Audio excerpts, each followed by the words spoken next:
Welcome everyone to Color Commentary. We are your pauper commentators, Michael Petchik and Adrian Guarzales. How's it going, Adrian?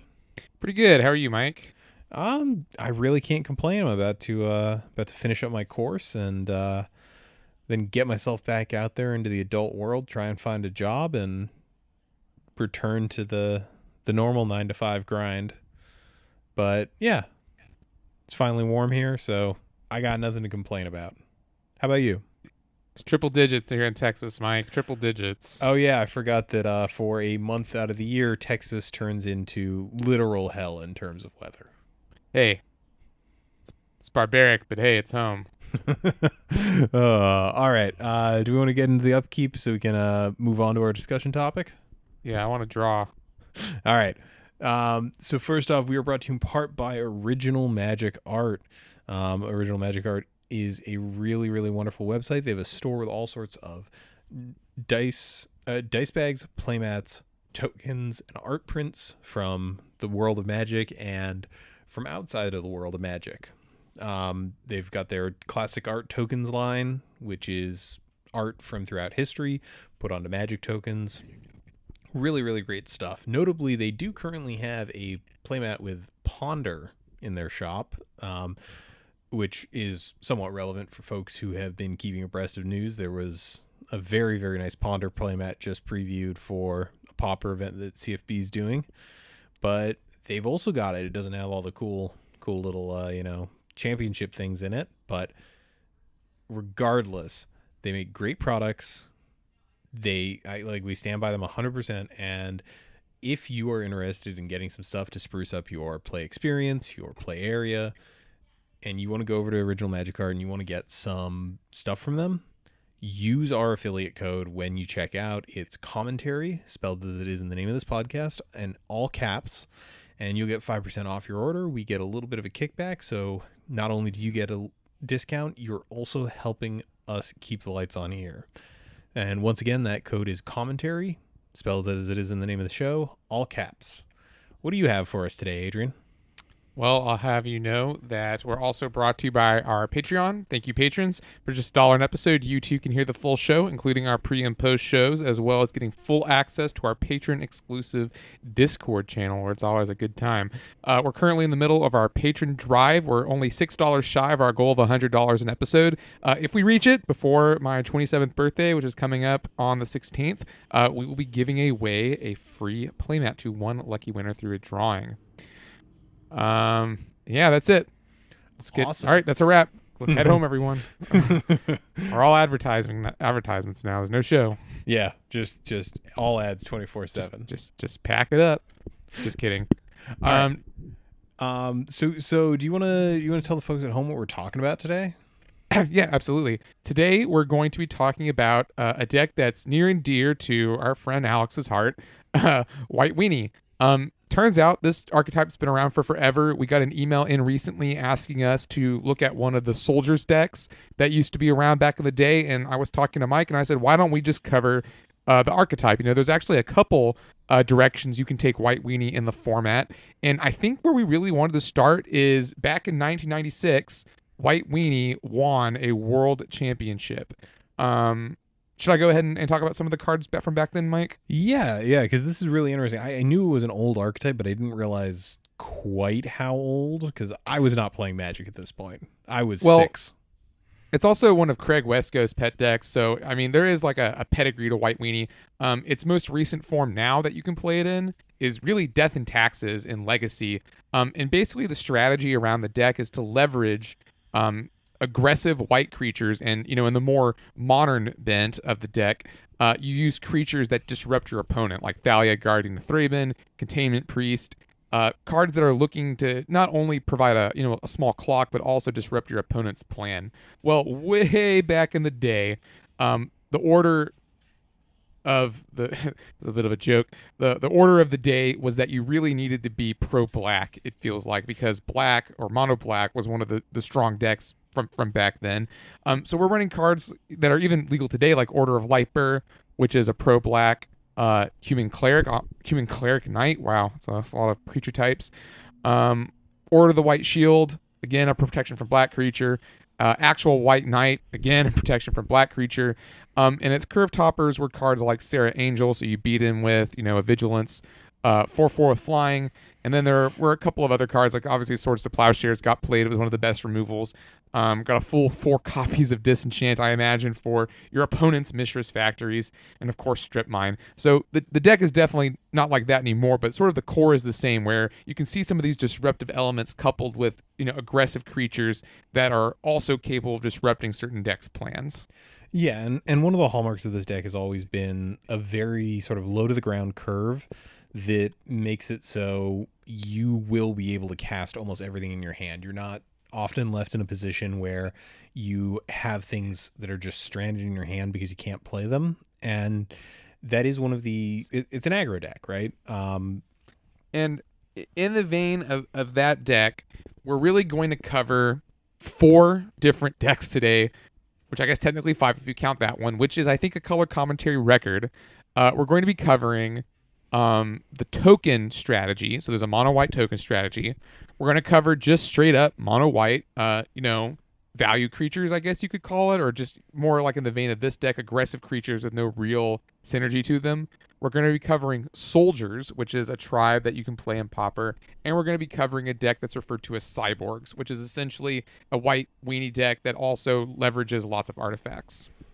Yeah, and the thing is, for a long time, like, mono white decks have not been at the top of the charts pretty much as long as I've been playing Pauper. I can't remember a time when they were like really a force to be reckoned with, but you see them every now and then, and they have gotten some really, really great tools over the years. Notably, I think all 4 of these decks, no, one of them isn't. 3 out of these 4 decks are playing just the full playset of Thraben Inspector, which I think is very, very typical of these types of decks, in that it's slightly above vanilla test and it has a little bit of upside. And I think that's really where these decks want to sit a lot of the time, is like just a little bit more efficient than they should be, and some sort of additional text if possible. Exactly. So we didn't really talk about how we're going to do this. Do you just want to run through these deck lists real fast, point out the similarities, sort of end on a... I think it would be good if we just kind of crack into these lists and don't go super deep on them, but talk about what makes them special, like what makes them unique and what makes them the same. I like that. So if you don't mind, I'll go ahead and get into our tokens list. Yeah, go for it. So first of all, you'll see these 2 cards recurring throughout our White Weenie decks. Soul Warden and Soul's Attendant, affectionately referred to as the Soul Sisters. These are 1/1s for W, where when a creature enters the battlefield, you, in this case of Soul Warden, you just gain a life. In the case of Soul's Attendant, you may gain a life. So pretty straightforward. Used to help stall out, used to gain life. Very powerful in these decks where you're playing a lot of little creatures. Up next, we've got the 4 copies of Thraben Inspector. Like you mentioned, it seems to be pretty ubiquitous across these white decks. Another white all-star, Squadron Hawk, affectionately referred to as the White Brainstorm. 1 in a W gets a 1/1 flyer. When it enters the battlefield, you search your library for up to 3. Reveal them, put them in your hand, and shuffle your library. In the air, I think people refer to it like Ancestral or Brainstorm.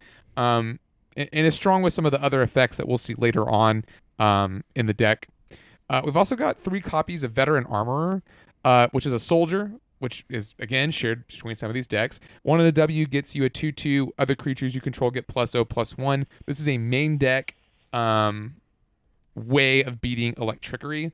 So it's sort of pre-boarded against it. A lot of people are, boarding or have Electrickery main deck these days. But it also means that you have an aggressive creature that helps your team that you also don't have to sideboard out in matchups where Electrickery is going to be relevant. Yeah, and it also just generally helps with keeping your creatures a little bit more resilient. Just because this deck, looking through this, can make a whopping, of all its token generators, so it's only got 17 creatures in the deck, but if you count all the tokens it can generate, we're looking at like what, 8, 16, 32, and another 9. So we're looking at 41 tokens that can be created. You kind of want to keep those things alive. And Right. and Veteran Armorer helps with that. And there are very popular decks right now that are running a main deck Electrickery. So having some level of resilience to that in your main deck at this point just feels like it's mandatory for me. So I do want to get into the spells also. You sort of brought it up. This deck has the least amount of creatures out of all of them, 17 compared to the others, upwards of almost 30, and then one of them actually has over 30 creatures. But we make up for it, like you said, in the spells. So we have 4 copies of Gather the Townsfolk, 1 on a W. You put 2 1/1 white human creatures on the battlefield. If you have 5 or less life, you get 5 of them instead. Raise the Alarm, which is probably one of the best ones, in my opinion. An instant, 1 and a white gets you 2 white soldier creature tokens. And then we also have Battle Screech, which I guess is actually probably the best one. You put 2 1/1 white bird creature tokens into play, and then with Flashback, you can tap 2 white creatures and then put 2 more into play, or 3 white creatures, put 2 more into play, and then 3 copies of Triplicate Spirits, which is a Convoke spell that allows you to put 3 1/1 white spirit creature tokens with flying onto the battlefield. Now, these tokens are backed up by pump effects. Guardian's Pledge, 1 WW for an instant. White creatures you control get +2/+2 until end of turn. Remotion Rally, which is kind of the same. It normally costs 3 and a W, but if you control planes, you can tap an untapped creature you control rather than pay its cost. And your creatures will get +1/+1 until end of turn. And then we have a 1-of copy of Rally the Peasants, +2/+0 till end of turn for 2 and a W, flashback 2 and a red. So we're all about creating a bunch of evasive tokens and then winning in one turn by casting one of these huge pump spells.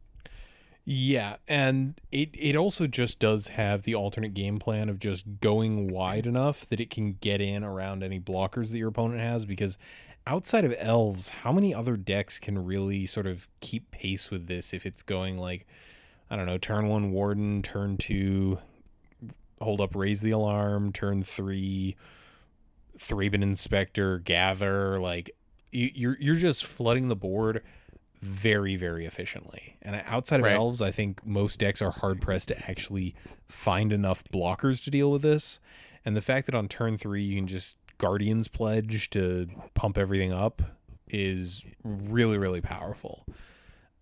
And I think that's this deck is, you know, token decks have been a staple of many formats, and this one, while again not seeing a whole ton of play, this did well in a challenge at the beginning of the month.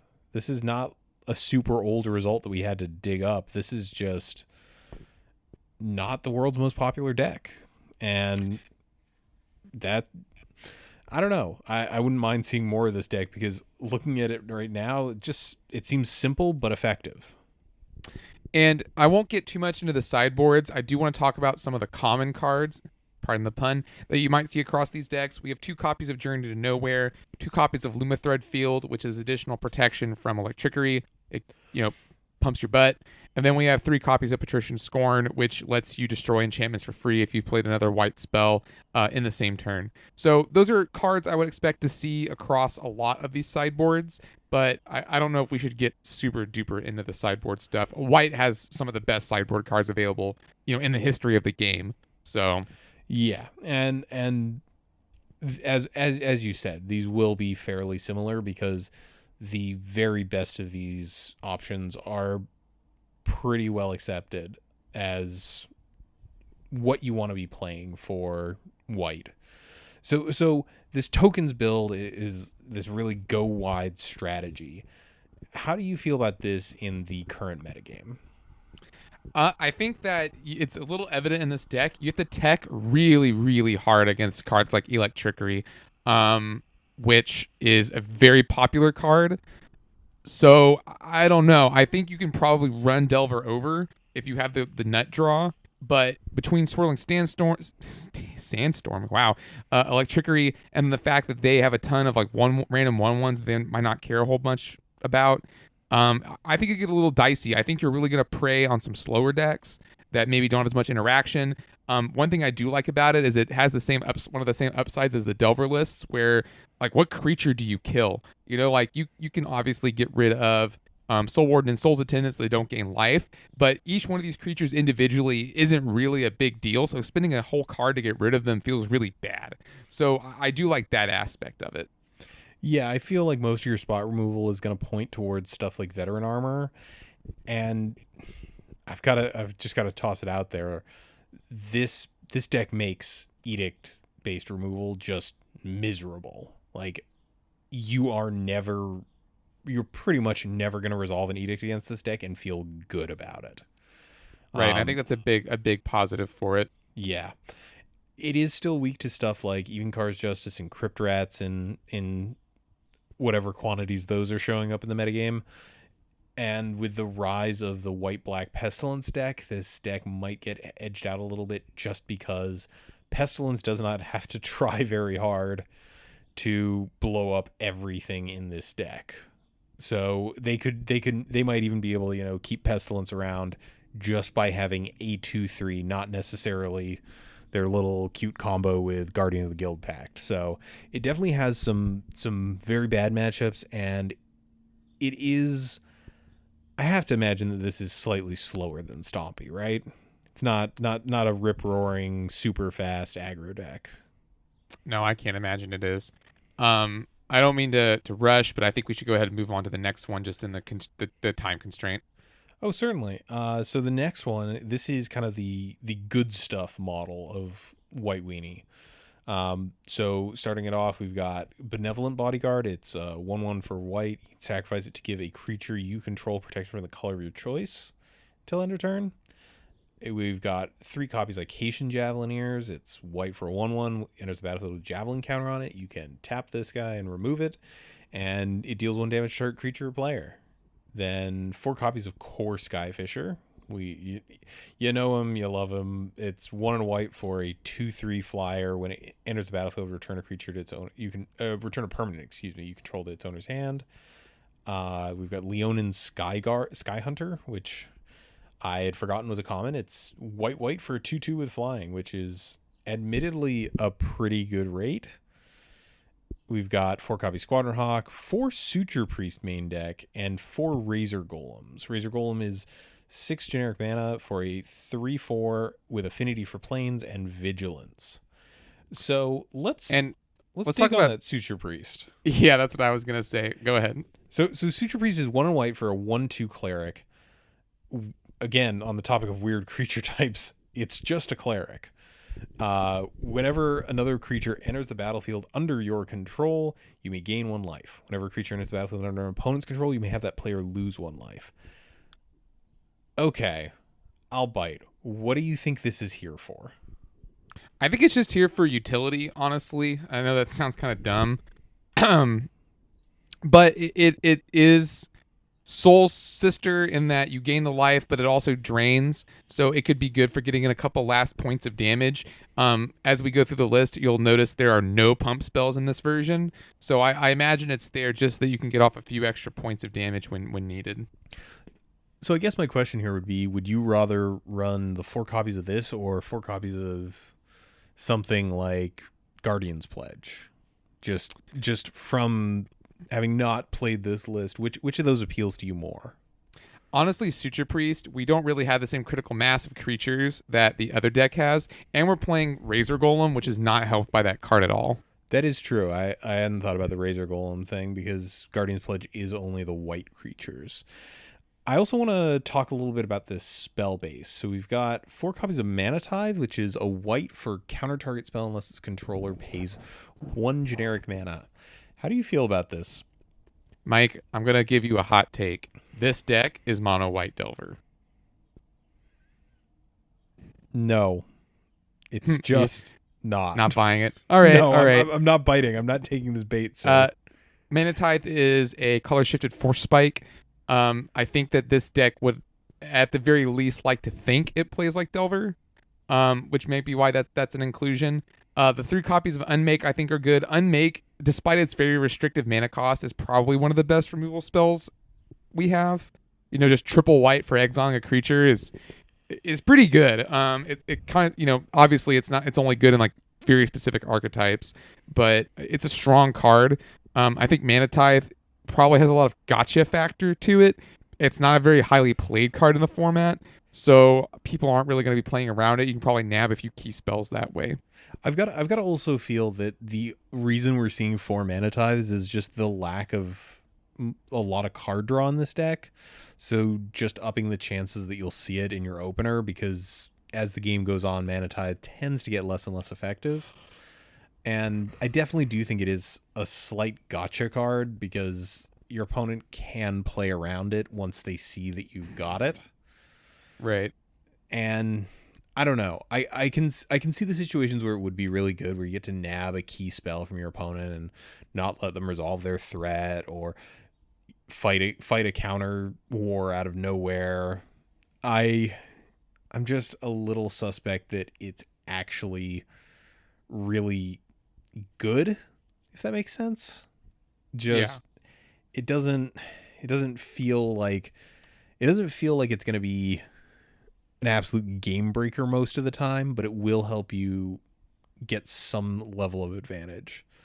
We've also got 3 copies Bone Splitter, a generic mana for an equipment, equip creatures +2/+0, and equips for 1, and 3 copies of Journey to Nowhere. So we've got a little bit more main deck removal, specifically main deck removal that exiles, and we've also got a great way to get value out of these creatures in terms of making them actually quite threatening.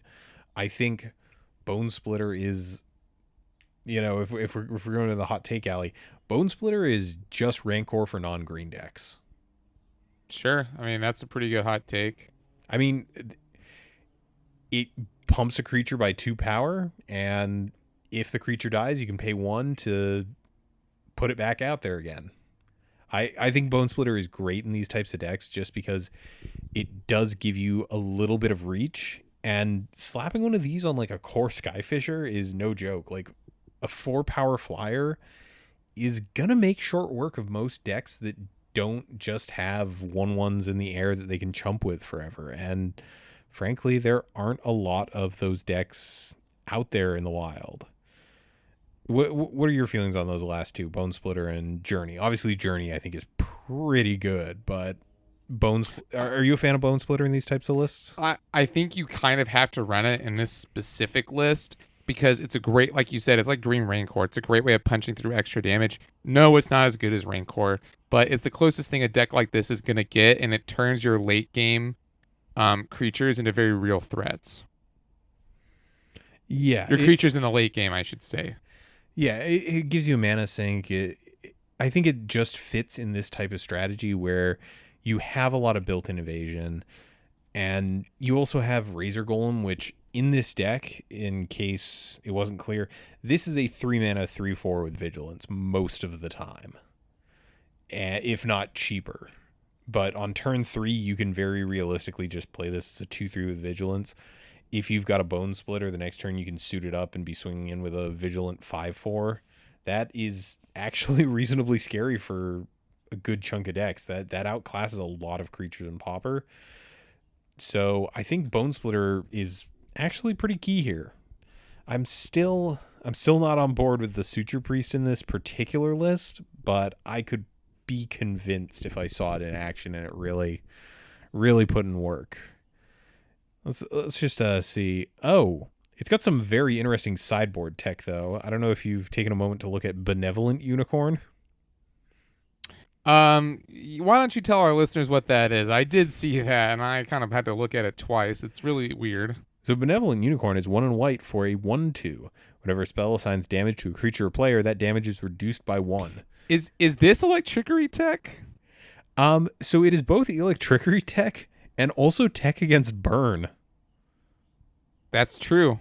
I didn't think about burn. Yeah, it helps nullify burn. So with this, burn is a deck made up of 3 damage for 1 mana spells for the most part. This effectively means that your opponent has to hit 3 more bolts to take you down to 0. Because 7 bolts to kill someone normally, but if they just turn into shocks because of this thing, you've effectively knocked that number up to 10. So 3 more burn spells is not an insignificant ask of burns in some cases. I actually kind of dig this as tech for that matchup, and the fact that it hoses Electrickery, it even hoses Even Car's Justice on a bunch of these creatures. I don't know. I think that's pretty relevant personally. I think so too. I wonder if Cop Red is just straight up better against burn, but I do think it's interesting. Against burn, I would think Circle of Protection is most of the time just better. This does have the Suture Priest to help you, gain back a little bit of life by playing out creatures. But Cop Red does not let you save it doesn't make your own creatures more resilient against red removal, right, which I do think is one of the interesting upsides of the Unicorn. This deck is even really particularly soft to Electricity. I mean, I guess it might be. You got Benevolent Bodyguards, Acacian Javelineer, Squadron Hawk, and Suture Priest all as 1/1, so maybe it is, but it's it's not like the token deck where they're trying to swarm the board, they run out of cards, you Electricity them, and they lose on the spot. Like, this deck can at least rebuild pretty, a little bit better, I think. I mean, maybe there's an argument for this showing up in that other white deck, but we also see in the sideboard one of the sort of evergreen cards in white decks, Prismatic Strands. I still think this is just one of the best white sideboard cards in terms of combating faster aggressive decks. Right. It does require you to actually be playing white creatures, though, which is its downside. For those at home, Prismatic Strands is 2 and a white. Prevent all damage that sources of the color of your choice would deal this turn. Flashback, tap an untapped white creature you control. So yeah, it's a very strong card. I have 2 of them in my Boros deck. Yeah, and these have even seen play main deck in some lists, but I think having them on the board here makes sense. All right, do you want to introduce us to this Soldiers deck, because this one's a bit of a stretch. This one's going back a little bit, but it's still neat. This was one of the ones that someone emailed us to cover. We got a 1 of Gideon's Lawkeeper. W gets you a 1/1 W and tap target creature. Good way of getting blockers or big creatures down. 4 copies Thraven Inspector, who would have guessed. 4 copies Core Skyfisher. And then 4 copies of Loyal Cathar, which is actually, I'm surprised, didn't show up in our white good stuff list. WW gets you a 2/2 with Vigilance. When Loyal Cathar dies, return it to your battlefield transformed under your control to begin the next instep. It turns into Unhallowed Cathar, which is a 2/1 zombie that can't block. So it's resistant to dying. We've also got 4 copies of Veteran Armor. We've already been over that one.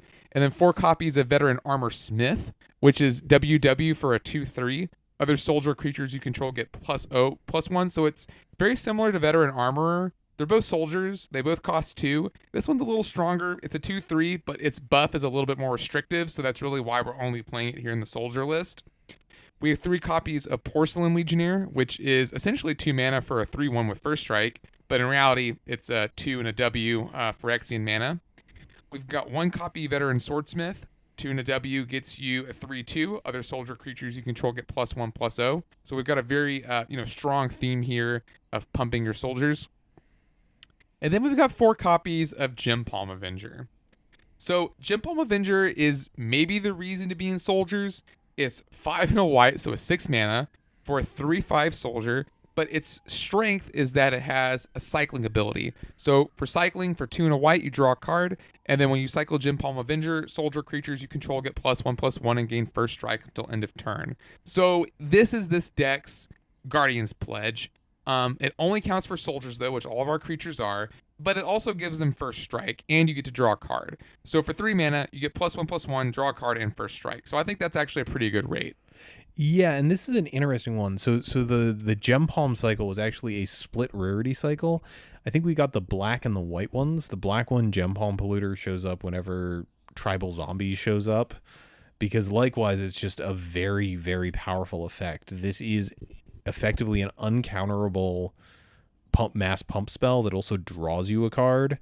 That is nothing to sneeze at. I don't know if you're ever casting this thing, because paying 6 mana for a 3/5 is pretty miserable in almost every situation I could imagine. I can't think of any deck where I'd want to pay that rate for that body on a creature, but I'm sure it gets played sometimes. Also, I really love the fact that Porcelain Legionnaire is in this deck, and I didn't know until today that it was a soldier. Actually, no, I did know that. I just forgot. But I like the good old Toilet Knight. He's a good one. It's also uncounterable. What? You can't counter cycling. Oh yeah. I thought I'd mention that it's uncounterable. But yeah, you there's no stifle. You probably did. I was looking at something else. Sorry. As far as our spells go, we have 2 copies Unified Strike. Exile. Well, I'll read the original text. Remove target attacking creature from the game if its power is less than or equal to the number of soldiers in play for W. So doing its best Swords to Plowshares impression there. 4 copies Raise the Alarm. You get soldiers out of the deal.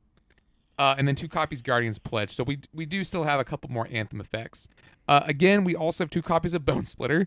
Again, just turns your threats very powerful. And, it makes your creatures more powerful in the late game.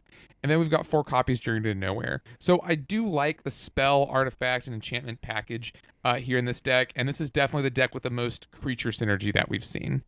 Yeah. So Unified Strike I do really like because you did kind of joke about it doing its best Swords to Plowshares impression. It's not a half bad Swords to Plowshares impression. A lot of the creatures that you'd care about removing, since this is an aggro deck, are creatures that could potentially race with you. So being able to remove big or efficient creatures relatively easily is nice. This just, especially against decks that are looking to pump their things mid-combat, you can potentially get the blowout by doing it in response to a pump spell. I don't know. I really dig Unified Strike, and this is the only deck in the format that gets to play it. Also, I do want to talk for a second. I have to imagine that suiting up Porcelain Legionnaire with Bone Splitter is just the absolute nuts in this, right? So you get which one with Bone Splitter? Porcelain Legionnaire. Oh, yeah. Yeah, because then you're just like, block me if you can. 3-1 is already pretty big. Yeah, like a 3-1 first strike already wins combat a decent chunk of the time. Making it a 5-1 with first strike is just absurd. Like that thing is just going to beat in. Almost nothing in this format can profitably block that thing. So I've got to imagine this thing is just a beast a lot of the time if it can get a piece of equipment on it. Now, interestingly, even the one artifact creature we've gotten here still gets pumped by Guardian's Pledge. So yep, it's a white creature. It's also a soldier. It receives all the benefits of the rest of the deck. Yeah, the only thing in this deck that's not getting hit by Guardian's Pledge is a flipped Loyal Cathar. Now, do you think that Loyal Cathar has a place in the deck we discussed previously, the sort of good stuff style of White Weenie? Oh, absolutely, yeah. In fact, I would even hazard to say that you could probably play it over a card like Leonin Skyhunter or maybe the Suture Priests. It is a pretty common card for White Weenie decks to play, so I guess I am a little surprised that other deck wasn't playing it now that we've seen it here. It just has a lot of value and is hard to get rid of. It's like Young Wolf. Yeah. It's kind of a Young Wolf, but the front half of it is very good. Like a 2/2 Vigilance for 2 is just fine, and the fact that you do get another use out of it if your opponent can remove it is really nice. And looking at the sideboard here, we're seeing a lot of the usual suspects. Some amount of life gain, some amount of answers to affinity, prismatic strands. This one's running a 1 of Guardian of the Guild Pact. I'm kind of shocked that that's in the sideboard. I kind of wouldn't mind that as I guess it's not a soldier, is it? That's the only no, thing it's not. Sucks. But I wonder what you bring it in against. I mean, there are some decks that just can't beat it. Like, I guess you could bring it against like Boros, but then it's so slow. Yeah, I'm not really sure what you would bring in Guardian in against. I mean, there are a lot of decks where I can think, oh, Guardian would be good, but in that case, why not just have one in the main? I'd posit that against Stompy, Guardian probably puts in work, just because a lot of their creatures, even wearing Rancor, have 2 toughness, and this thing just soaks up damage all day. I have to imagine that it's probably not bad against certain draws from elves if they don't have if they're all in on like an Elvish Vanguard or something like that. The catch is, because you're such a removal light deck, you're never going to be able to force them into that line of play. So yeah, I'm not really sure where Guardian fits into this. I do really like Guardian as a curve topper in these white weenie strategies, just for the fact that it is so difficult for some decks to interact with. There's a handful of things in the format that can actually even interact with this thing, let alone interact profitably. All right. Do we want to move on to our last and arguably spiciest list we've got here? Yeah, let's go ahead. It's the Cyborgs list. Yep. So Cyborgs is a pretty popular kind of fan favorite with a lot of pauper players. Cyborgs is a white weenie deck that seeks to leverage, as Adrian mentioned earlier, a artifact sub-theme in it. And it does this by playing a lot of Metalcraft stuff, a couple of affinity things, and just kind of really going in on that angle of the deck. So we've got things like Ardent Recruit, which is a 1/1 for a white, but it has Metalcraft. As long as you have 3 or more artifacts, it gets +2/+2. So this is a 1 mana 3/3, a decent chunk of the time in this deck. Auriok Sunchaser is 1 and white for a 1/1 with 1 and white for a 1/1. As long as you control 3 or more artifacts, it gets +2/+2 and has flying. So it's a 2 mana 3/3 flyer. Court Homunculus is 1 white for a 1/1, and it gets +1/+1 as long as you control another artifact. You don't even have to hit that threshold of 3. We've got Frogmite, 4 mana 2/2 with affinity for artifacts. Glinthawk, 1 mana 2/2 with flying. When it enters the battlefield, sacrifice it unless you return an artifact you controlled to its owner's hand. We've got 4 copies Core Skyfisher, 4 copies Porcelain Legionnaire, and 4 copies of Thraben Inspector. Those cards are good, it turns out. Yeah, so pretty much everything here, barring Core Skyfisher, cares about or interacts with artifacts in a meaningful way. We've got Recruit, Sunchaser, Court Homunculus, all get better when you have artifacts. Glinthawk is just undercosted and requires you to have an artifact. Frogmite is a free 2/2 a good chunk of the time, I've got to imagine. So some of the interaction is you can pick back up the Frogmite and just recast it for free, or skipping ahead a little, there's Tooth of Chisgora, which has flash, so you can pick that up and then replay it and tap it again, which is pretty interesting. It has affinity and flash. Well, we can get there in a moment, but there are ways to also use Glinthawk for advantage instead of just as like an undercosted 2/2. Yeah, I mean, I think the main draw is the fact that it's an undercosted 2/2, but this deck is not without. We're not like full on like Ichor Wellspringing here, but it does have other uses within this deck besides just being a 1 mana 2/2 flyer. Speaking of those artifacts, we've got 4 copies of Bone Splitter, the full play set, just because this is an aggressive deck, and I've got to imagine. So wait, like. How's this grab you for an opener? Turn 1, Ancient Den, Ardent Recruit. Turn 2, Darksteel Citadel, cast Bone Splitter, equip Bone Splitter, swing for 5. Nasty. Yeah, like That's how that sounds to me. Like this is a deck that gets very, very, very explosive starts sometimes. And then it has 2 copies of Flare Husk. I've got to imagine this is kind of Edict protection, right? And also the fact that you can strap this onto stuff after the germ dies, and also just contributes to your Metalcraft count. And then finally, we've got the spicy include, Tooth of Chisgora. It's a 3 mana artifact. It has affinity for artifacts. It's got flash. And it taps to give target creature +1/+0 until end of turn. So why don't you tell people at home a little bit of what they can do with this in this list?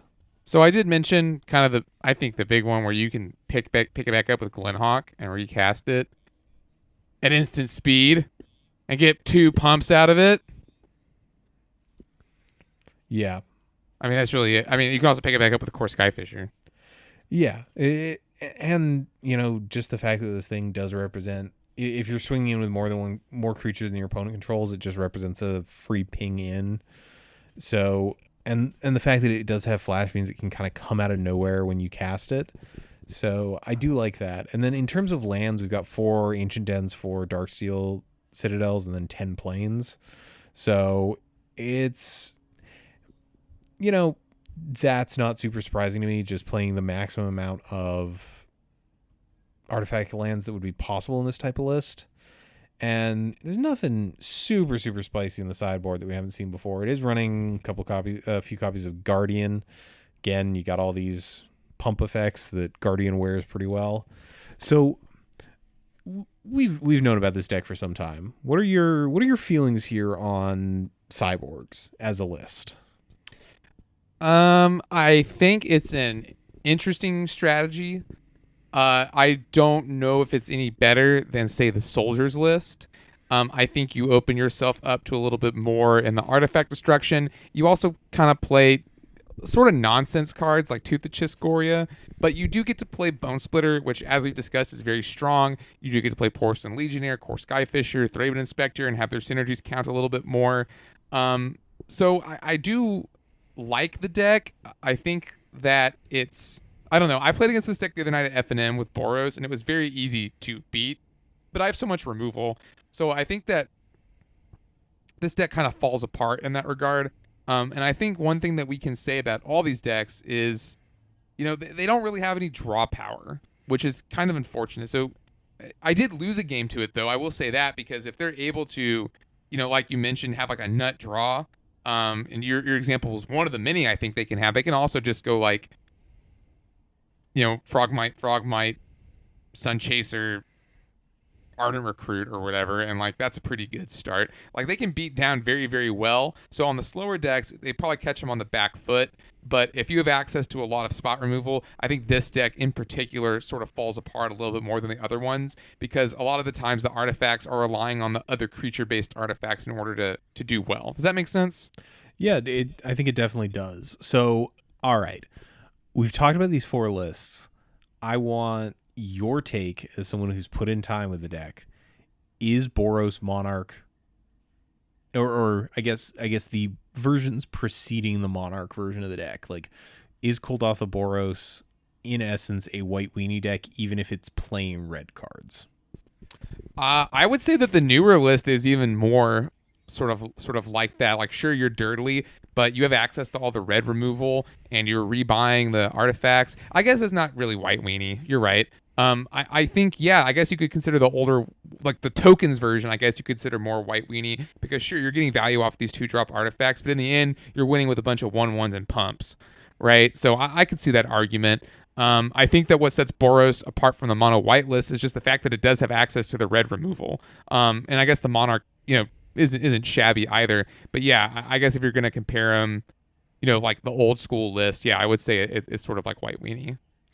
Yeah, it's kind of interesting because as I mentioned, we've never seen a huge success from a mono white deck, and the fact that Boros Monarch is still one of the top decks in the format, and definitely one of the decks to beat.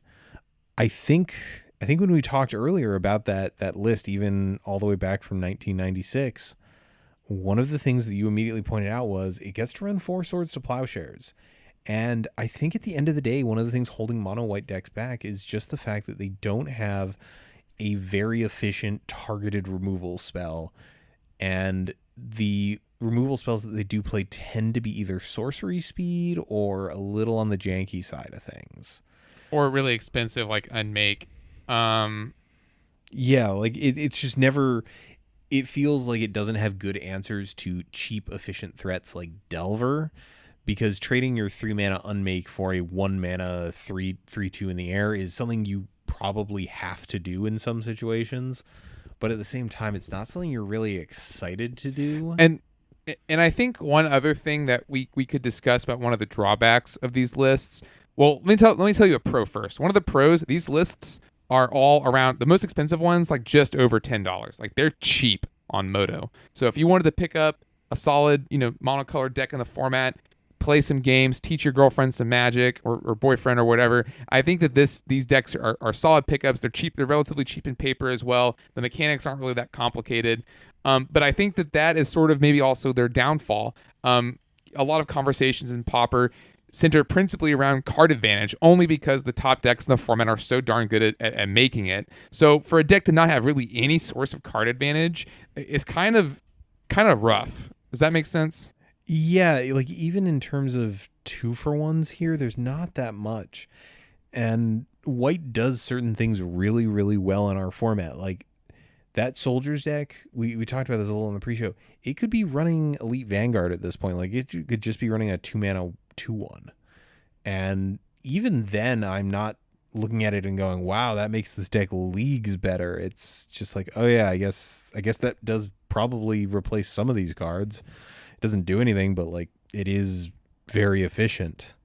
So do you think that barring an efficient piece of interaction in the form of something like, I guess, for lack of a better example, something similar to swords, I think is that what it's going to take?